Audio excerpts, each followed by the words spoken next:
पंजाब सरकार द्वारा सूबे दे 12,976 प्राइमरी मिडल ਅਤੇ हाई स्कूलों ਨੂੰ स्मार्ट स्कूलों ਵਿੱਚ तब्दील किया गया। लगभग 54% दी क्लासां ਨੂੰ स्मार्ट क्लासां ਵਿੱਚ तब्दील ਕਰਨ ਦਾ ਕੰਮ ਮੁਕੰਮਲ ਹੋ ਗਿਆ ਹੈ। स्मार्ट स्कूलों ਦੇ ਵਿੱਚ स्मार्ट क्लासां, स्मार्ट लैब्स ਅਤੇ स्मार्ट गेटां ਦੇ ਨਾਲ सरकारी स्कूलों ਦੇ बुनियादी ढांचे ਦੇ ਪੱਧਰ ਵਿੱਚ ਵਾਧਾ ਵੀ पंजाब सरकार ਵੱਲੋਂ करवाया गया है।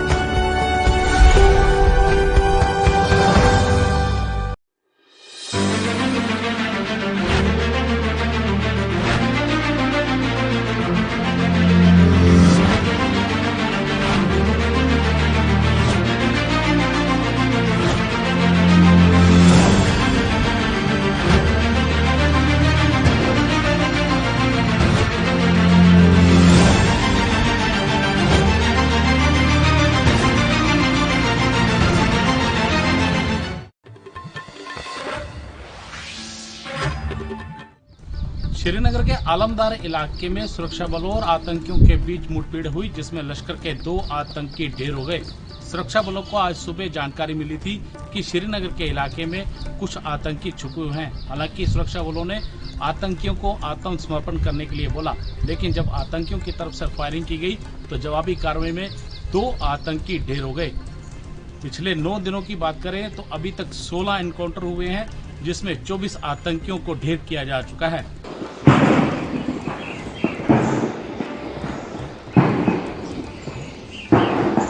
वहीं इस साल में अभी तक 78 आतंकियों को मौत की नींद भी सुला दिया गया है। वहीं ड्रोन सुरक्षा बलों के लिए सरदर्द बने हुए हैं। लगातार ड्रोन दिखने का सिलसिला जारी है। हालांकि उनसे निपटने के लिए एंटी ड्रोन प्रणाली को भी लगा दिया गया है। Ravindra Kumar Shrivastava, ANB news, Jammu.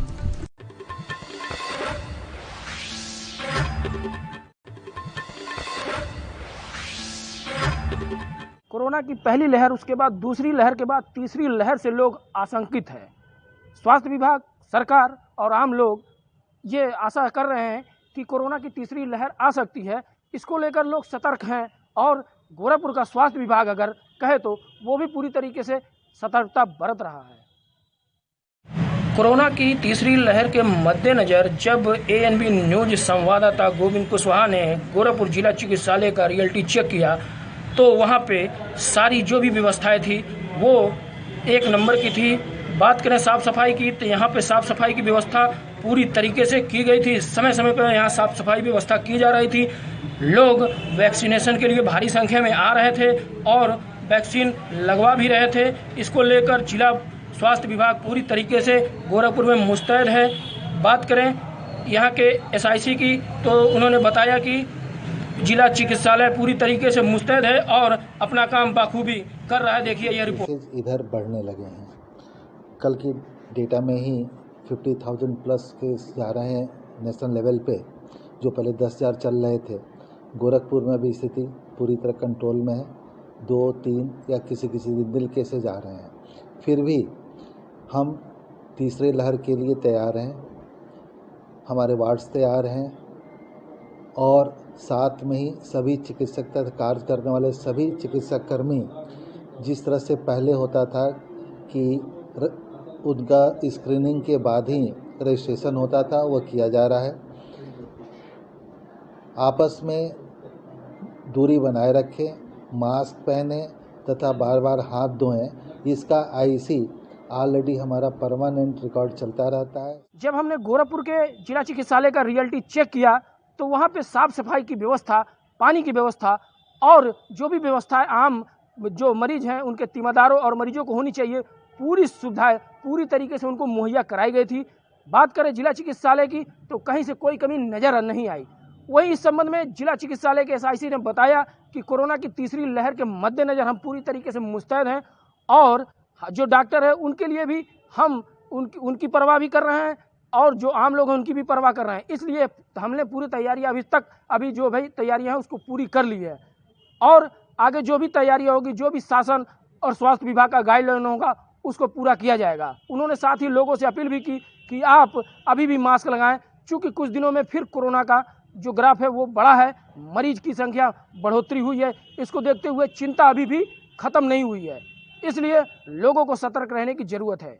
ANB news के लिए गोरखपुर से गोविंद कुशवाहा।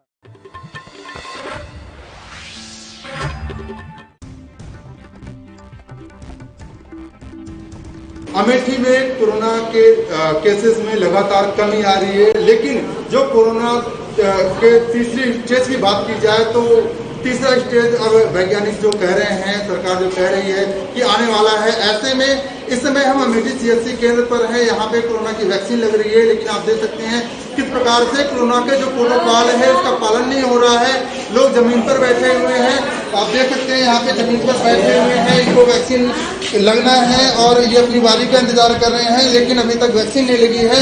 और भीड़ इतनी ज़्यादा है कि कुछ कहने का नहीं है कि यहाँ पे जो है लोग एक के ऊपर एक चढ़े हुए हैं और जो कोरोना की गाइडलाइन है 2 गज की दूरी है उसका पालन तो छोड़ दीजिए, लोग बिना मास्क के ही यहाँ पे टहल रहे हैं।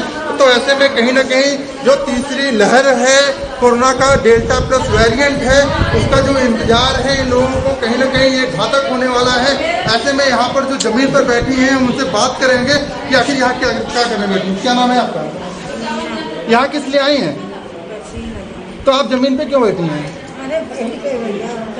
जगह नहीं है क्या बैठने के लिए?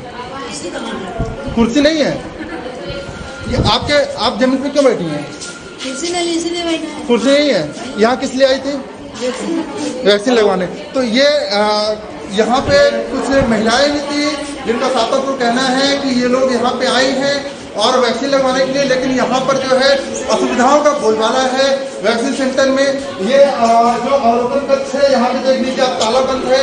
यहाँ पे जो है जहाँ पे इनको वैक्सीन के बाद बैठना है, तो ऐसे में कहीं ना कहीं जो इनकी यहाँ पे असुविधाएं देखने को मिल रही हैं, तो ऐसा लग रहा है कि कोरोना की जो ये इनकी सोच है कि हम कोरोना को हराएंगे, लेकिन जिस हिसाब से यहाँ पे असुविधा है उस हिसाब से ऐसा नहीं लगता है कि हम कोरोना पर विजय प्राप्त कर सकते हैं। कैमरामैन संजय यादव के साथ राजकुमार जायसवाल, AMD न्यूज, अमेठी।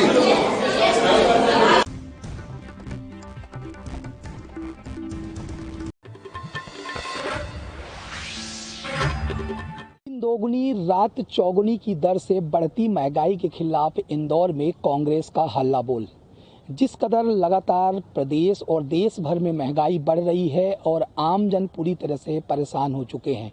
अगर निम्न स्तरीय लोगों की बात करें या फिर मध्यम वर्गीय लोगों की बात करें या फिर सीमित आय के लोगों की बात करें तो उनका जीवन बढ़ती महंगाई की वजह से आर्थिक संकट में आ चुका है। ऐसे में गरीब तबके का इंसान अपनी व्यथा बताने के लिए किसी के सामने नहीं जा सकता। इसी को लेकर अब इंदौर में प्रदेश स्तरीय पर कांग्रेस ने लिफाफे के माध्यम से एक अभियान चलाया, जहां पर हस्ताक्षर अभियान चलाते हुए शिकायत दर्ज करते हुए आम जन की परेशानियों को प्रधानमंत्री और मुख्यमंत्री तक पहुंचाया जा रहा है।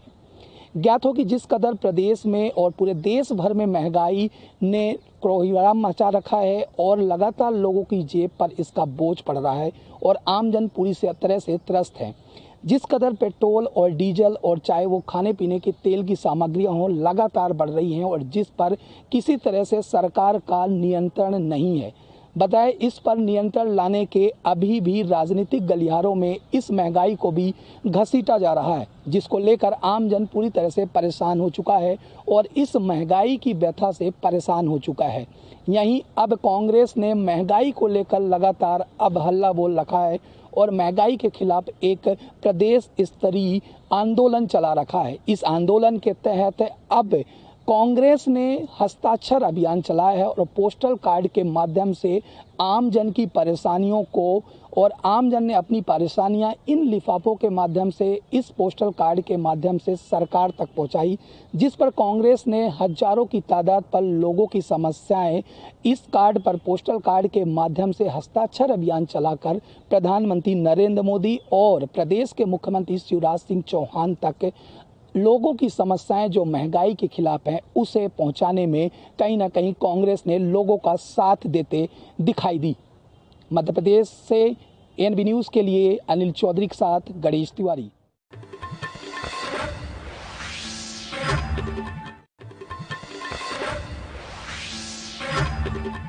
बस्ती जनपद में आज एक आपको ऐसे फरियादी से हम मिलाते हैं जो दर दर की ठोकरें खा रहा है, हर अधिकारी के चक्कर लगा रहा है, हर जगह वो सिर्फ उसे निराशा ही हाथ लगती है। हम बात कर रहे हैं सीजनल AWBN के बाबू के पद पर हो रही नियुक्तियों की। हर जनपद में इसकी नियुक्तियां हो चुकी हैं और इनसे जूनियर जो थे वो आज पद पर बैठे काम कर रहे हैं और जो लोग सीनियर थे उन्हें पद पर नहीं बैठाया गया है। हम आपको मिलाते हैं एक ऐसे शख्स से जो एक मिसाल है इस पूरे प्रदेश के लिए। क्या नाम है आपका? रईस अहमद खान। क्या परेशानी है? हम लोग 1993 से बाबू के पद पर सीनियर AWM के पद पर काम कर रहे हैं। इसके बाद हम हर जनपदों में सब काम कर रहे हैं। बाबू, अमीन, चपरासी सब साथ ही साथ काम कर रहे हैं जगह में। केवल बस्ती ऐसा जनपद है जहाँ पर यहाँ के बाबुओं ने, कलेक्ट्रेट के बाबू और कर्मचारी अधिकारियों को गुमराह करके उनको भव दिया जाता है कि हाँ ठीक हो जाएगा। ऐसे करते करते हम लोग 25 साल तक सड़क पर आ गए हैं। इसलिए आज यहाँ पर प्रमुख सचिव आए थे, उनसे भी मिले। उन्होंने DM साहब ने कहा कि हाँ 2 दिन में आप लोगों का निस्तारण कर देंगे। कोशिश कर सकते हैं या आत्महत्या तक की नौबत आ सकती है। इसमें एक बड़ा सवाल है कि अगर प्रशासन और सरकार अपने ढुलमुल रवैये से ऐसे ही कर्मचारियों को प्रताड़ित करते रहेगी, उनका उत्पीड़न करेगी, तो ये अपने आप एक बड़ा सवाल है। और कब यहाँ की जनता, प्रशासन को और सरकार की नींद खुलती है, ये देखने वाली बात है। कैमरा पर्सन सबलू खान के साथ तौफीक खान, ANB न्यूज।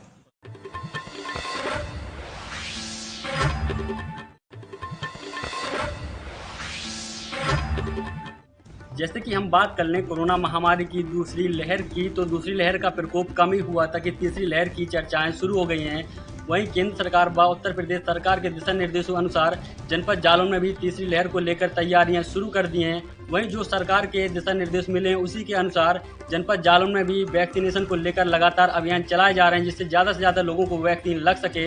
वहीं आज जनपद जालौन के कदौरा CHC में लोगों को वैक्सीन न लग पाने के कारण लोगों ने हंगामा काटा। जैसे ही इसकी सूचना पुलिस प्रशासन को लगी, पुलिस प्रशासन तत्काल मौके पर पहुंचकर लोगों को शांत कराया। जब हमने लोगों से बात की तो उन्होंने बताया कि हम 4-5 दिन से चक्कर काट रहे हैं और हमें वैक्सीन नहीं लग पा रही है।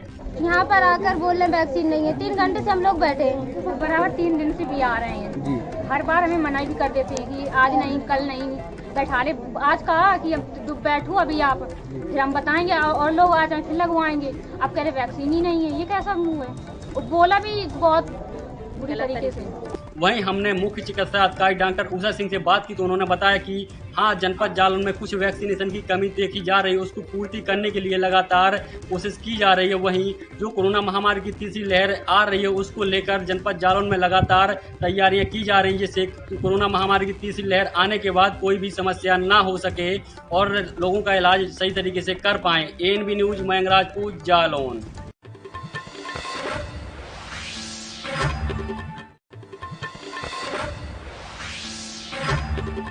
जहां पूरे देश में तीसरी लहर की तैयारी करी जा रही है, राज्य स्तर से लेकर के प्रदेश स्तर पे हर तरह के स्वास्थ्य विभाग की सुविधाएं मुहैया कराई जा रही हैं। ऐसे में कानपुर में जिला अस्पताल के पास में एक कोविड सेंटर बनाया गया है और जहां पर कोविड से रिलेटेड वैक्सीन भी लगाई जा रही हैं। वास्तविकता इसकी कुछ इस तरह से है कि वहां पर लंबी लंबी कतारें हैं और कोई भी मानक पूरे नहीं किए जा रहे हैं। सभी लोग एक दूसरे के ऊपर चढ़ करके अपनी वैक्सीन लगवाने का प्रयास कर रहे हैं। बड़ी बात यह है कि कई लोगों की शिकायतें भी इस बारे में हुई कि जिला प्रशासन किसी भी तरह की कोई भी सुविधा और सुरक्षा मुहैया नहीं करवा रहा है। कई जगह ऐसा भी देखा गया कि उन्हें वैक्सीन के लिए मना भी किया गया कि आपका वैक्सीन समाप्त हो गया है, आपके बारे में अब हमारे पास वैक्सीन नहीं बची है। कई जगह यह भी देखा गया कि महिलाओं और पुरुषों को एक ही जगह पर खड़ा करके उनको वैक्सीन के लिए परेशान होने के लिए मजबूर किया जा रहा है। वहीं पर स्वास्थ्य कर्मचारी जो कि वैक्सीन लगा रहे हैं वो भी मानक को पूरा नहीं कर रहे हैं। कोई भी व्यक्ति 2 गज की दूरी का पालन नहीं कर रहा है। कई जगह पर तो लोगों ने बिना मास्क के ही अपनी वैक्सीन लेने के प्रयास किए हैं। साथ ही साथ ना ही किसी प्रकार की सुरक्षा गार्डों की वहां पर व्यवस्था देखी गई। ऐसे में कई लोगों की शिकायतें ये भी रही कि अस्पताल में व्हील चेयर का भी इंतजाम नहीं था। बिना व्हील चेयर के 80 वर्षीय मरीज को किसी तरह से घसीट करके वहां पर पहुंचा और उसने अपनी वैक्सीनेशन करवाई। कुछ लोगों का ये भी आरोप रहा कि वैक्सीन कम लगाई जा रही है। ऐसे में एक बड़ा प्रश्न स्वास्थ्य विभाग के ऊपर ये लग रहा है कि क्या सीएमओ साहब इस बात को निगरानी नहीं कर रहे हैं या संबंधित अधिकारी इस बात को नजरअंदाज कर रहे हैं कि तीसरी लहर अपनी शुरुआत कर चुकी है। कैमरा पर्सन रोहित वर्मा के साथ अनुज तिवारी, ANB न्यूज, कानपुर।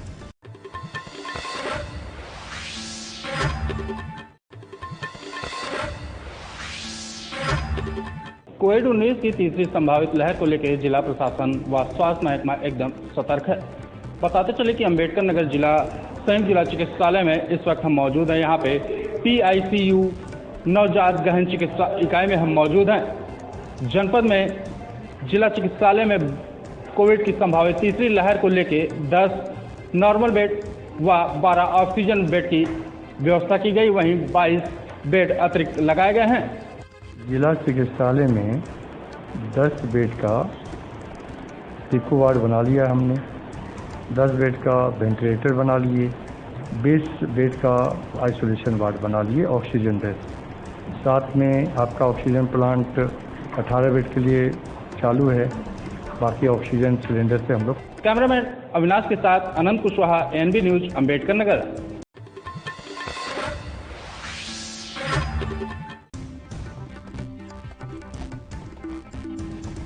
मुंबई में फर्जी वैक्सीनेशन का मामला खत्म हुआ नहीं था कि अब फर्जी सर्टिफिकेशन का भी मामला सामने आया है, जहां एक शख्स ने कोविन ऐप पर वैक्सीनेशन के लिए आवेदन किया था, लेकिन उसको वैक्सीन तो नहीं मिली, लेकिन सर्टिफिकेट जरूर मिल गया है। इसके लिए यहाँ के मनसे विभाग प्रमुख दिनेश साल्वी जी ने चारकोप पुलिस स्टेशन से संपर्क किया। संपर्क के बाद क्या कुछ पुलिस ने कहा, क्या कुछ जानकारी बताइए। ऐसा है कि हमने जो इसके साथ वैक्सीन न लेते हुए वैक्सीन सर्टिफिकेट मिला हुआ है, इसमें जो कोविन ऐप्स है, सरकार मान्य जो ऑनलाइन ऐप्स है, इसमें इसकी ऐप्स में गलती है कोविन में, या डॉक्टर ने इस तरीके से जो कुछ किया है उसके लिए हमने पत्र दिया। लेकिन मुझे यहाँ के सीनियर का बर्ताव अच्छा लगा नहीं है, जिस हिसाब से उन्होंने बात किया हुआ है। ढंग से ऐसा लगता है एक अभी कुछ दिन पहले शिवम हॉस्पिटल में ऐसा इतना बड़ा कांड होने के बाद भी ये लोग सुधर नहीं रहे, देख नहीं रहा। और हम लोग जब तकरार लेके आते हैं, जिस हिसाब से पुलिस ने बात करनी चाहिए, ये सीनियर का बिहेव अच्छा नहीं था। अभी देखे कार्रवाई करता नहीं करेगा तो मनसे स्टाइल में इनको आंदोलन दिखेगा, क्योंकि इस पे कार्रवाई होनी चाहिए। दिनेश जी, किस हॉस्पिटल का जिक्र किया गया है, कब ये एप्लीकेशन किया गया था और किस तरह की पूरी बातें सामने आई? ये कांदोली धानकोरवाड़ी में चौहान हॉस्पिटल है, खाजगी हॉस्पिटल है, प्राइवेट हॉस्पिटल है। इसमें इस लड़के ने वैक्सीन लेने के लिए एप्लीकेशन किया था, जो रजिस्ट्रेशन किया था कोविन ऐप से, और इसको टाइम मिला था, लेकिन काम के वजह से ये उस वक्त पहुंच नहीं सका। तो इसको लगा कि बाबा मेरा वक्त निकल गया तो फिर से मैं बुक करता, नोंदनी करता, जो हुआ जाने दो। जब इन्होंने उसके लिए वापस जब ऐप्स ओपन किया तो देखता है क्या है, सर्टिफिकेट ही मिला है। अब ये सर्टिफिकेट भी इस तरीके से प्रोविजनल सर्टिफिकेट लिखा हुआ है, इसके ऊपर प्रोविजनल और ओरिजिनल, ये पहला फंडा क्या है कि इस तरीके से सर्टिफिकेट। और पहली बार सर्टिफिकेट कैसा मिलता है जब उन्होंने वैक्सीन ही नहीं लिया है, तो इसमें गलती तौर पर मुंबई के कांदिवली इलाके का जो चौहान हॉस्पिटल है, वहां से सर्टिफिकेशन किया गया है। हालांकि इस पूरे मामले को लेकर मनसे के तमाम पदाधिकारी यहाँ के चारकोप पुलिस स्टेशन के सीनियर PI से मुलाकात की है और उन्होंने ये मांग की है कि इस पूरे मामले में जल्द से जल्द तफ्तीश की जाए। हालांकि सच्चाई क्या है इसकी जानकारी जरूर मिले, लेकिन चौहान हॉस्पिटल की तरफ से कोई अभी तक प्रतिक्रिया नहीं आई है। हालांकि ये बताया जा रहा है कि इसमें कोविन ऐप की गलती है या डॉक्टर्स की गलती है या फिर जो मीडिएटर है उसकी गलती है। इसकी जांच के लिए दिनेश साल्वी ने मुंबई पुलिस से जो संपर्क किया और मांग की है कि जल्द से जल्द खुलासा किया, अन्यथा मनसे अपनी स्टाइल में जवाब देगी। कैमरा पर्सन विनय सिंह के साथ मैं प्रकाश सोनी, ANB न्यूज, मुंबई।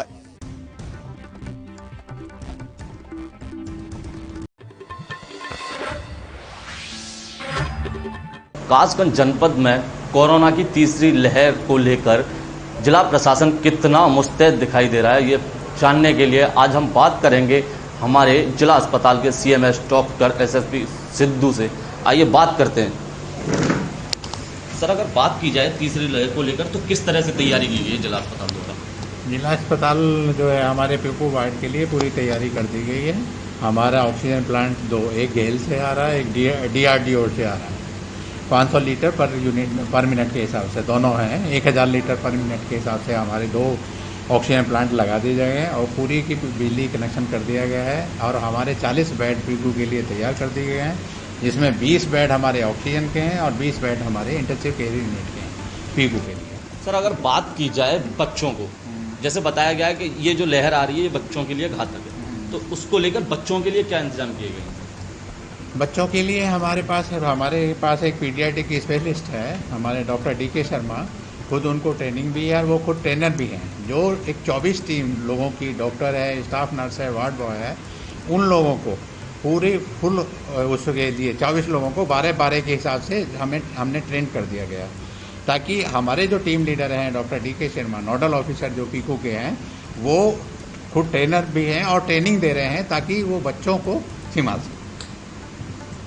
ये थे हमारे साथ कासगंज जनपद जिला अस्पताल के CMS। इन्होंने बताया कि इस तीसरी लहर से निपटने के लिए प्रशासन ने पूरी तरह से इंतजाम कर रखे हैं। कासगंज से ANB न्यूज़ के लिए मैं अतुल यादव।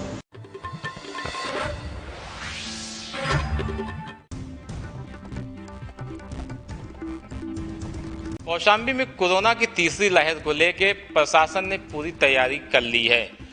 जिला अस्पताल में बेड की सुविधा कर ली गई है, बेड बढ़ा भी दिया गया है और यहाँ पे ऑक्सीजन प्लांट भी लगा दिया गया है।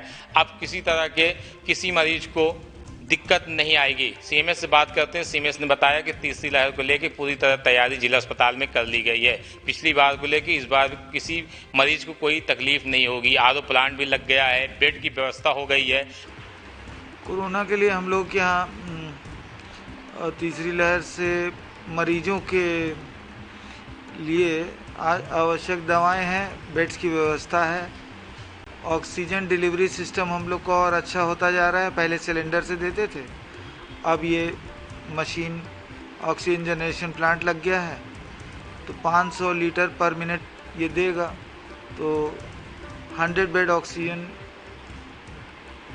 में चला जाएगा इससे सेंट्रल लाइन से, और 40 बेड का पीको वार्ड भी बन गया है। बेड को भी बढ़ा दिया गया है और RO प्लांट की पूरी तैयारी की ली गई है। अब जो भी मरीज आता है उसका सिर्फ जांच करके, अभी तो कोई मरीज पॉजिटिव नहीं मिला है, अगर कोई ऐसा आता है तो उनके लिए पूरी तैयारी कर ली गई है।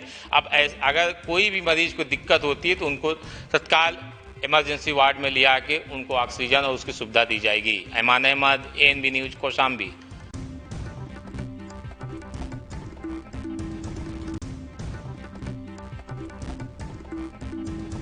आगामी कोरोना की तीसरी लहर को लेकर पूरे देश में और पूरे भारत में कोरोना की तीसरी लहर से लड़ने के लिए जगह जगह नए नए प्रावधान किए जा रहे हैं। वहीं आज झांसी जनपद के बड़ा गांव सामुदायिक स्वास्थ्य केंद्र में कोरोना लेवल L1 को L1+ कर दिया है और वहां की हालचाल जानने के लिए आज हम पहुंचे हैं सामुदायिक स्वास्थ्य केंद्र बड़ा गांव और वहां के प्रभारी डॉक्टर प्रशांत से बातचीत की और उन्होंने बताया कि कोरोना की तीसरी लहर से लड़ने के लिए हम पूर्ण रूप से बाधित हो चुके हैं और उसके साथ साथ हमारे यहाँ एक ऑक्सीजन प्लांट की भी तैयारी की जा रही है, जिसके साथ साथ PICU वार्ड और अन्य वार्डों की भी व्यवस्थाएं की जा रही हैं। वीडियो जर्नलिस्ट मुकेश झा के साथ विवेक राजौरिया, ANB न्यूज़, झांसी।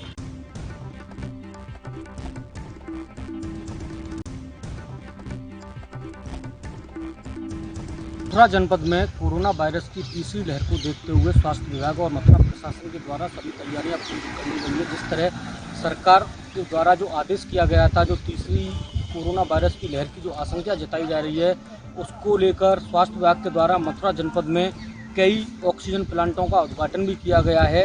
वहीं जो बच्चों में जो वायरस आने की संभावना भी जताई जा रही है, उसको लेकर मथुरा प्रशासन के द्वारा प्राथमिक स्वास्थ्य केंद्र और उप स्वास्थ्य केंद्रों पर करीब बड़े बड़े बेडों की जो व्यवस्था की गई है। जो आने वाले समय में जो तीसरी लहर बताई जा रही है, उससे निपटने के लिए स्वास्थ्य विभाग के द्वारा जो संपूर्ण तैयारियां पूरी कर दी जा चुकी हैं। वहीं CMO रचना गुप्ता के द्वारा भी बताया जा रहा है कि जो तीसरी लहर जो बता दी जा रही है, जो सरकार के द्वारा जो आदेश किया गया है, उसका हमने सब यहाँ पालन किया है और उस पूरी का आदेश मानते हुए हमने अपने मथुरा जनपद में तीसरी लहर से निपटने के लिए सारी व्यवस्था संपूर्ण कर ली गई हैं।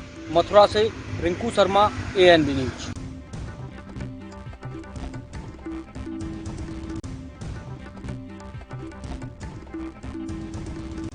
कोविड-19 की तीसरी लहर की चर्चा को लेकर के अगर हम बात करें रामपुर की, तो रामपुर जिलाधिकारी महोदय ने अपने प्रशासनिक अधिकारियों को तीसरी लहर कोविड-19 की तोड़ के लिए पूरी तैयारियां कर रखी हैं, जिसमें कि कोविड-19 की तीसरी लहर पूरी तरीके से नष्ट की जाए।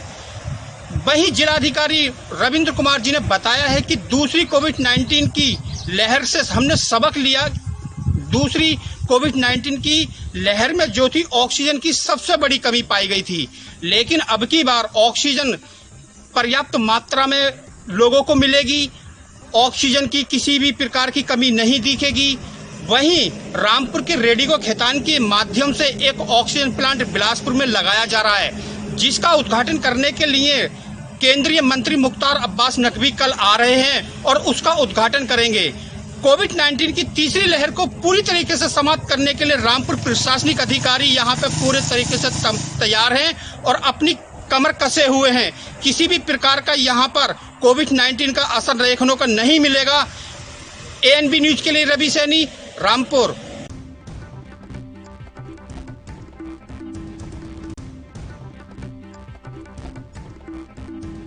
सोहरतगढ़ थाना क्षेत्र के पकड़ी गांव के पास हुआ दर्दनाक हादसा, जिसमें 2 लोगों की मौके पर हुई मौत और 11 लोग गंभीर रूप से हुए घायल।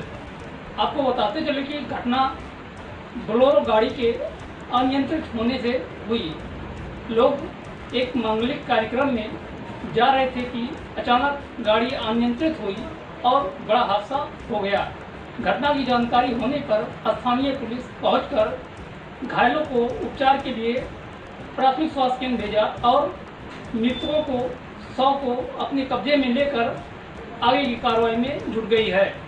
ANB news, Dharmveer Gupta, Siddharthnagar.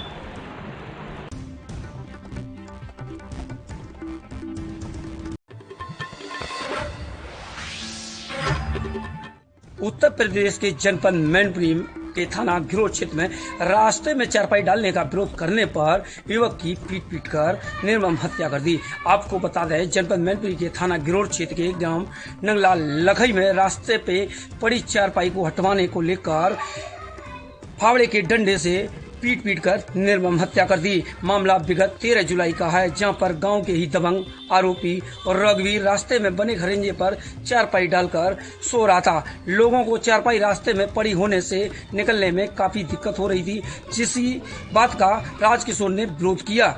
रघुवीर के बेटे ने अनिल के फावड़े के डंडे से ताबड़तोड़ प्रहार कर राजकिशोर के ऊपर हमला कर दिया, जिससे राजकिशोर गंभीर रूप से घायल हुआ। वहीं परिजनों ने घायल युवक को CSC गिरोह ले गए, जहां पर हालत को गंभीर देखते हुए इटावा रेफर कर दिया। वहां से डॉक्टरों ने युवक की हालत गंभीर देखते हुए आगरा रेफर कर दिया, जहां पर इलाज के दौरान युवक की मौत हो गई। वहीं पुलिस ने मामले को लेकर मुकदमा पंजीकृत कर लिया गया और आरोपी युवक को गिरफ्तार करने की जल्द से जल्द बात कह रही है। मैनपुरी से रजनीकांत तिवारी, ANB न्यूज, मैनपुरी।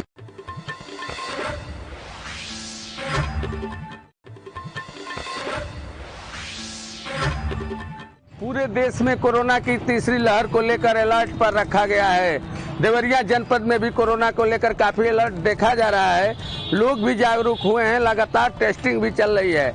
आपको सीधे यहाँ दिखाई दे रहा है कि हर जगह टेस्टिंग के लिए अलग अलग बूथ बनाए गए हैं, जिसमें RT-PCR भी हो रही है और एंटीजन टेस्टिंग भी हो रही है। तो यहाँ देवरिया में प्रत्येक दिन लगभग 2000 से 2500 लोगों की टेस्टिंग हो रही है और लोग अपना जांच करा के दवा करा रहे हैं। किसी को खांसी बुखार या कोई भी शिकायत हो रही है, सबसे पहले लोग जांच कराने पर विश्वास कर रहे हैं। इसका उदाहरण यहाँ पे दिख रहा है। मैं मौजूद हूँ जिला अस्पताल पर, यहाँ पर अनाउंस भी किए जा रहे हैं, लेकिन कुछ लापरवाहियां हैं जहाँ प्रशासन नहीं है और पुलिस फोर्स की व्यवस्था नहीं है और जिला प्रशासन उदासीन है। जनता जागरूक हो रही है, लेकिन प्रशासन उदासीन दिख रहा है, क्योंकि जनता के ऊपर छोड़ा गया है मामला। जनता खुद जांच में जुटी है और जांच करा रही है। तो निश्चित तौर से जागरूकता रखनी होगी और देवरिया के तरह से जांच को और तेज करना होगा, बूथ बना के जांच करना होगा, वैक्सीनेशन कराना होगा, जिससे तीसरी लहर से लोगों को निजात मिल सके और ये देवरिया में अपना दूसरी लहर की तरह कोई प्रकोप न दे सके। देवरिया से विशाल मिश्रा, ANB न्यूज।